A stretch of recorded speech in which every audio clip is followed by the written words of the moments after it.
Welcome back, everybody. It is Wednesday, June 26th, 2024, and we are about to start the 2024 Major League Baseball first-year player draft. I was able to kind of adjust the draft order based on how it should be. I think typically with expansions, I know the expansion teams are going to get either the first or second pick or the second or third pick. It was really up to my personal discretion. I figured, let's get the draft order as close to the draft order that came out with the lottery last week. And so I just decided the two expansion teams will have the number 2 and number 3 pick, a chance for them to, get off the ground with some decent prospects, considering both Nashville and Portland's farm systems are not full with talent. So Cleveland, they earned it. They won the lottery last week. I'll give them the number 1 pick, and then we're at number 2. Portland's at number 3, and then the rest of the draft order is exactly how the 2024 order should shake out. Obviously, there would be some discrepancies in the second, third, fourth round. The picks wouldn't be the same order.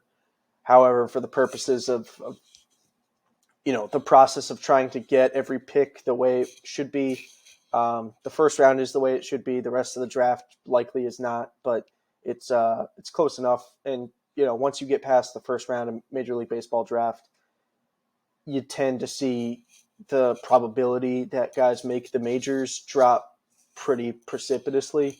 So as long as the first round is square, that's going to be fine with me. As for this draft pool, it's not the most exciting. I will be honest. I'm on college players right now. I also have this filter that just weeds out players who, I tend to look at work ethic and intelligence just as kind of markers for guys that have an increased opportunity to positively affect their talent. And I know the negative work ethic and intelligence, there's a greater chance that they might bust.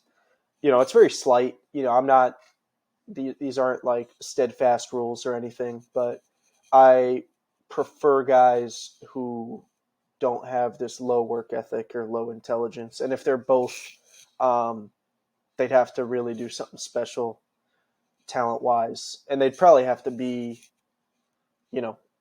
relatively close to the bigs to be both. I mean, this guy, Payne, he has no defensive home. Probably be a below average hitter, but hold his own in the big leagues right now. But this is not a guy I'll go after. Even if he had stellar defense, there's just a greater chance he regresses and isn't someone we want to look at. But number 2 pick, I'm kind of locking in. I've been looking all over the place for guys with quality defense. They just aren't in this draft. I think the highest infield range is a 65, which, you'd like to get some 70s, 75s, guys that especially in our case, we need to kind of value defense here as an expansion team, as that's going to be kind of like our hidden gem. But just, nobody really that appealing defensively. There are a couple 70 range. Derek Curiel, he's a high school guy who, a little bit older, but the bat isn't all that exciting. If he could get up to about a 50 power, I'd be slightly more intrigued. But as a high school guy, number 2 pick, I don't think we're taking him there. Just sort by potential here. Peyton Stovall, he's going to be a good major league hitter. It's just a matter of, and decent personality, obviously dampened a little bit by the low intelligence, but he's going to be a major league hitter. No doubt about it. But I think I'm kind of gearing in on Tommy White. I mean, if he's already, he could probably hit in the major leagues real soon. I'm sure you guys know him in real life, Tommy Tanks, but not there's no defensive home where he's going to be even average. I mean, he's going to be a below average defender. And also the 8 million bonus doesn't help us a lot for getting over slot guys later on. But I think this draft is just not that strong. So I'm okay paying him 8, 9, 10 million with the number 2 pick. I'm quite concerned he's going to go number 1. Just because that's a big league bopper. I mean, that's a bat. I'm not all that intrigued with the high school guys. Like, no defensive home and still so far away. And I don't love the discipline being a 40. I want the on-base percentage to be there. Real likelihood he doesn't get to the 60 contact. He'll probably get to about 50 power, but with no defensive home, he needs to get to that 70 to be worth a number 2 pick. Bryce Rayner, solid, definitely somebody I'm considering if Tommy goes number 1. I've been looking at Slade Caldwell. I wish that range was a 65 or 70. Love the personality. Wish the power would be there. Gap power, really, I don't look at very much unless it's, an 80 or something ridiculous. But that's, the speed has something to do with that. But, I'm mostly looking at contact, home run power, eye discipline, and a little bit of the avoid Ks, just because that could also – it's a, reinforcing feedback, and that, if you avoid Ks, on average, your contact is likely to be higher unless you're just hitting the ball as hard as Estory Ruiz did, not to throw shade on him. I think he's an interesting player, but yeah. This is a guy, he's I'm not going to take him number 2 just because the ceiling isn't sky high, but he's pretty close to getting to all these. I know Schreier was a guy coming out of high school that I know some teams are looking at, and he went to UCLA. Not going to play shortstop, but could be a pretty good second baseman, especially if he gets to this 60 contact, 55 power. I'd love to have him starting at second base. These are all the hitters. Pitchers, really nobody stands out. This guy will be gone, but I'm not one to draft high school pitchers in the first round, especially with how early we're picking. Joseph Gonzalez, he's going to be a guy in real life that probably goes first round, but in this, the stuff just isn't there. You need to have better stuff than that, especially, 2 major league pitches, but the changeup might not develop, and I know OSA thinks he's worse, so not that exciting. But, on the board for later on, Thatcher Hurd, I think, is a better bet. Safe to say he's got, he'll have 3 big league average pitches. One of these might not develop all the way, but, if he's a 55, 50, 50, that's that's an asset. He's not weak in any area. He could be like a 2 to 3 WAR pitcher for a few years, and that's worth quite a bit. Gerangelo, Sagenti, don't quote me I just know this is the switch pitcher from Mississippi State, but he is not a switch pitcher in this. It would be real interesting if they could figure that out for OOTP 25, but we'll just wait and see. Drew Beam, he was the number 2 behind Chase Dolander last year at Tennessee, although he probably performed better. But, he could be an interesting, high floor, low upside guy. Yeah, but just really nobody all that exciting. Sanders, but just not going to take him in the first round. He's got 3 pitch. That's a guy. If he's still around in the second round, I'd pull the trigger. We need some of these guys to work out. That's a reliever from Georgia Tech. Hartle, this is a guy. This is an upper level minors guy. But not much upside. There just isn't a ton of upside in this draft. You'll see some drafts that are, just ridiculous, filled with talent. But we drop off the 80s, 70s. We have, how many players do we have at a 60 potential or better? What is that? 10 guys. 10 guys we have. So, not all that exciting. We're already 10 minutes in. Let's start the draft. I'll just go through the first couple rounds. All right, here's the moment. If we get Tommy White or not. Oh, geez. All right. I mean, that's real unfortunate.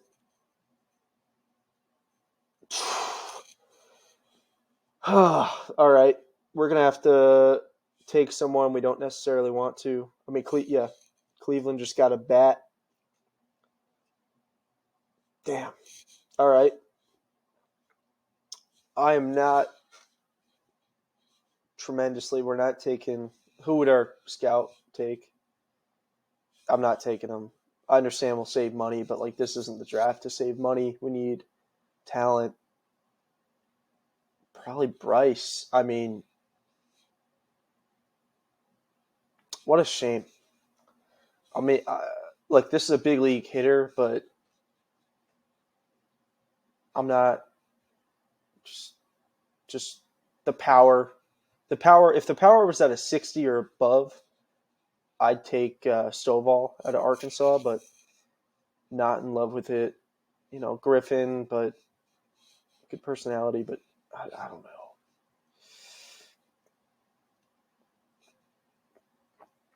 I'm not taking Curiel at 2. That's a good bat, but not. Braden Montgomery. No, he's going to strike out too much. Not get on base enough. Schreier. I mean, I'm just praying Schreier sticks around till the second round, although I doubt that. What is the mock draft having that? Let's see. Cody Schreier. You guys probably have already found him. Oh, okay, I guess. Ooh, that's risky. But I can't take him at 2. We gotta. Damn. What a shame. Would have loved Slade Caldwell. Ole Miss commit.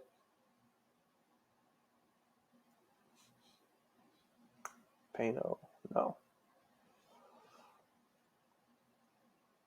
I mean, look, it's not the end of the world. There's still some good players out there. It's just that was the one guy you knew was going to be a major leaguer. You know what? What if we all batters? Okay, that's weird because Miles is a batter. I mean, this is a good player. 70 contact, 18. So he's turning 19 soon. 9 million bonus. Low work ethic. Don't love that. And he's pretty far away. Murray. Don't love the personality. Let's just fit. We can't get a guy with low work ethic at 2. I mean, Caldwell's got high everything. He's only 5'8", 160. So the power's probably not going to be there. Curiel. Damn. What a shame. I'm not taking Jackson Sanders at 2. All right. I think I'm kind of in on Rainer, especially I don't love the low work ethic, though. And he's far. He's far away. I mean, I might regret this big time. Great personality. Low intelligence. There's just nobody. This is painful. Yeah, I mean, he's a good player. Just don't love that. That was the number 2 pick.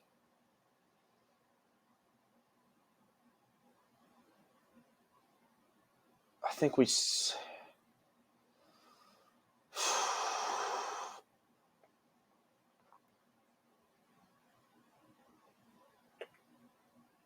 Okay, you know what?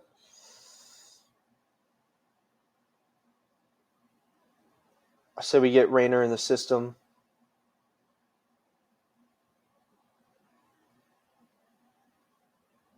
No, I'm not taking him. Ty Sotos, no. Curiel. The bat just isn't exciting. I mean, Snyder. I can't take Snyder at 2. I mean, the upside isn't there. Okay, I think I just got to take Bryce. I'm taking Bryce. What a shame. Let's see. Curiel. Griffin. Okay. Yeah, I mean, Colorado's getting a guy auto draft until I hope to God Cody Schreier is there. I am taking him because he'll be a big leaguer.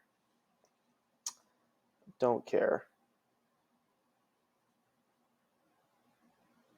I'm just going to meet his demand. Okay, we got Cody. Auto draft. We have a lot of money to spend. I mean, damn. I don't love the personality here. We'll come back to him, though. He's pretty talented. I did consider him at 2. I mean, not super aggressively, but we got any pitchers worth taking here? Mackay Griffin, also from Auburn, or maybe he's just committed. James Peyton Smith. For you guys, I'm only going to do the first 5 rounds. Essentially, what I'm looking for in players, for my hitters, I'm looking for good contact, good power, and some sort of defensive home. For pitchers, I am more of a stuffist. I just think the ability to minimize contact and increase strikeouts. Obviously, the control, I would say the control floor has to be at least a 35. Otherwise, the potential, we're talking potential here. There's just, it's a really bad draft. It's not a good draft. I've read some things that next year's draft is not supposed to be talent dense. And shout out to OOTP for reflecting that in this year's class, but kind of rough timing on entering Major League Baseball with this draft class. I mean, Chase Burns. I mean, this will change to Wake Forest in the spring, but good stuff. But just, man, yeah. I mean, we got to go. We are going.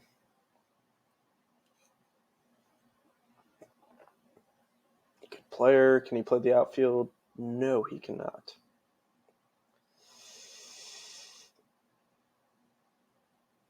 Pano. Okay. Yeah, I'll take him. Out of Poughkeepsie. There we go. Yeah, I'll meet his demand. Great. Okay, so somebody doesn't like Ethan Murray. I think 4th round, we just got to kind of, unless he's appealing. Okay, he's got 2 big league pitchers. Mackay Griffin, committed to Auburn. Righty, 6'1", 165. Probably could put on some weight, add some velo.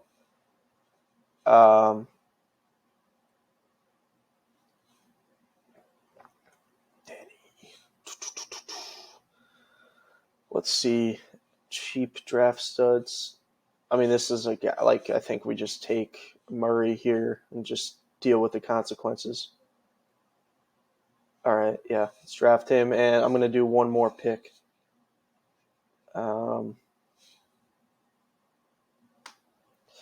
I'd ideally like a pitcher here, but this is damn low work ethic.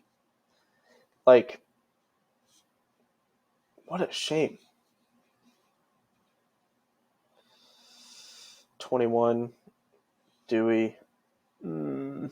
I mean, not horrible, but jeez. Yeah, I'm going to put my filter on. Just avoid the low work ethic guys. Okay, so McPherson, it's not horrible, right? I mean, he's got the high work ethic and intelligence. Hollywood, Florida. We have money to spend. If he could somehow tap into this work ethic to get this stuff up to about a 50 or 55, that's similar to what we were looking at with Thatcher Hurd. He's already got a base, like coming from high school, 30, 30, 30. Usually see 2 out of the 3 of those below 30, and he's there. So I'm not totally off McPherson. Malstead at a Wofford, righty. That's interesting. I mean, he'll be an upper minors guy soon. Huh.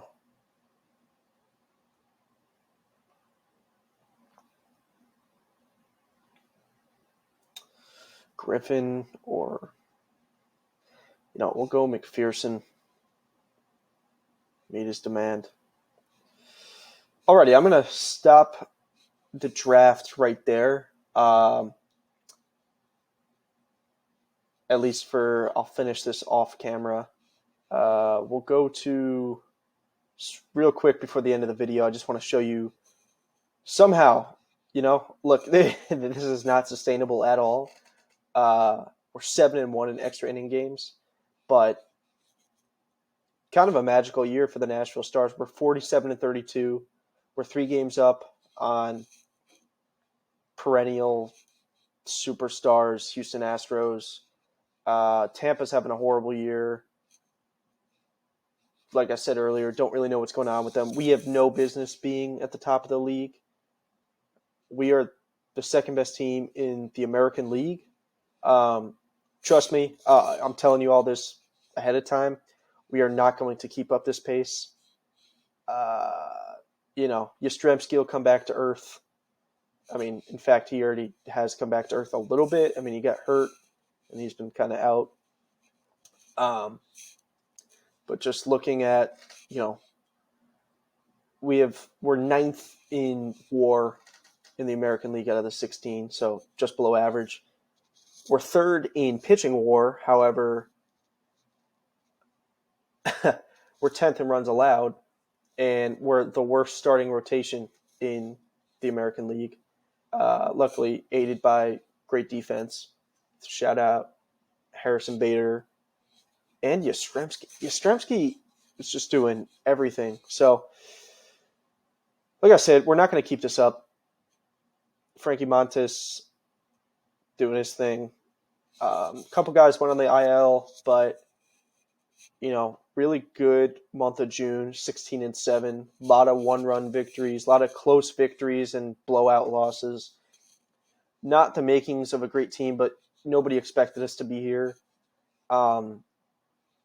Although disappointing, a 47-win first season was not totally out of the realm of possibilities, and the fact that we're there before July, we have the chance to be a 50-win team before July. This is probably the right tale of outcomes. So, kind of a crazy year. I'll just go back, show you where Portland is exactly where they should be, 33-44. That's, I think after the draft and after some of the moves we made, I think we were expected to be better than Portland this year. And this 40-39 is kind of more reflective of where I thought we would be. But, thank you to the baseball gods for helping us out quite a bit. The Dodgers are on a different level than any other. I mean, Arizona, I didn't even notice Arizona. So who's doing it for them? Gallen's going to be great. Corbin Carroll, Cattell. Who's Carroll? Yeah, Carroll's doing it. Alex Faedo, the Florida product, doing his thing this year, on pace for 3.2 F WAR, 5.4 R WAR. What's Lawler doing? Maybe he just got called up, but doing his thing. Yeah, he'll be a guy. Moreno's having a great year. I mean, they're really doing it. Okay, yeah, they're serious. The Mets, I don't know how the Mets are 48-29. I mean, they do have Lindor must be going off. They picked up Jorge Soler, who's 20 bombs with a 95 WRC plus. Let's go. Matt Chapman probably putting up ridiculous defensive WAR. Although the range did go down for him. Alonso hit 180. I mean, Lindor's on pace for 10 WAR. Okay, that'll play. And the pitching must be Senga. They got Monty in the offseason. Tyler Mahle. Mitch Keller. Shout out Mitch Keller. I mean, that's going to regress, right? The 101 FIP minus. On pace for 6 R WAR, but 2.2 F WAR. Walking more guys than average, striking out less guys than average, but probably a pretty good, great BABIP against. So that'll regress, but shout out. Edwin Diaz is 22 innings in and has given up no runs. And yeah, that's just insane. Awesome. And I mean, we'll look at the Dodgers here real quick. Freddie Freeman hitting 350. Walker Buehler coming back from second TJ and putting up a ridiculous season. Awesome. Happy for him. Obviously, the Dodgers just acquired Shohei Ohtani. In real life, unfortunately, when we started this sim, he was picked up by the Chicago White Sox, I do believe. I'll just look up Shohei.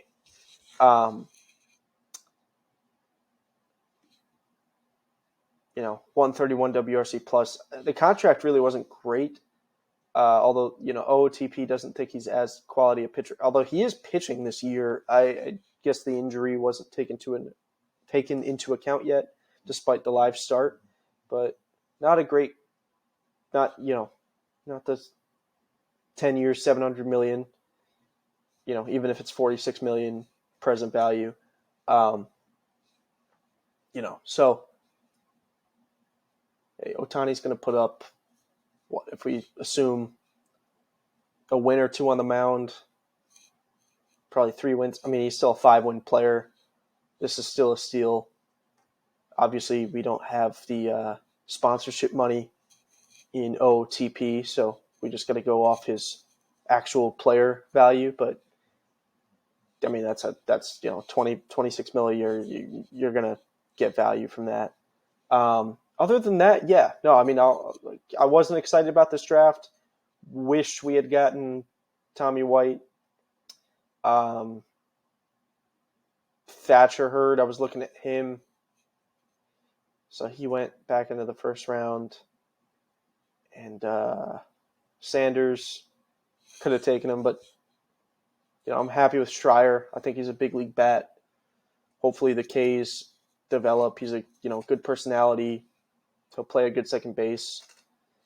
And I'm honestly more excited about him than Bryce, but Bryce, he has sky high potential. So, decent consolation prize. I shouldn't be too angry, but just a tough draft. So anyway, thank you guys for watching. Really appreciate, anyone who stops by to listen, watch. And I'm excited for the rest of the season.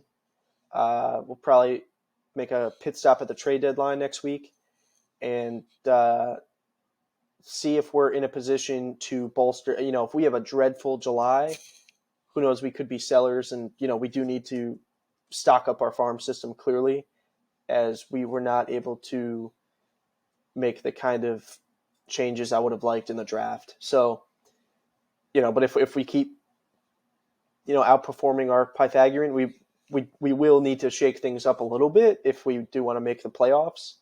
So, yeah, I mean, that's essentially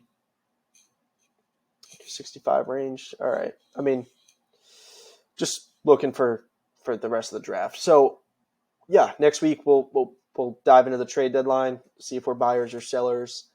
I would lean buyers right now, but we could fall apart pretty quickly here. So yeah, like I said, thank you guys for watching. Appreciate everyone who tunes in, and yeah, if you made it this far, really appreciate if you leave a like or comment or anything you like or don't like. But yeah, appreciate it, and we'll get to the 2024 trade deadline next week. Take care.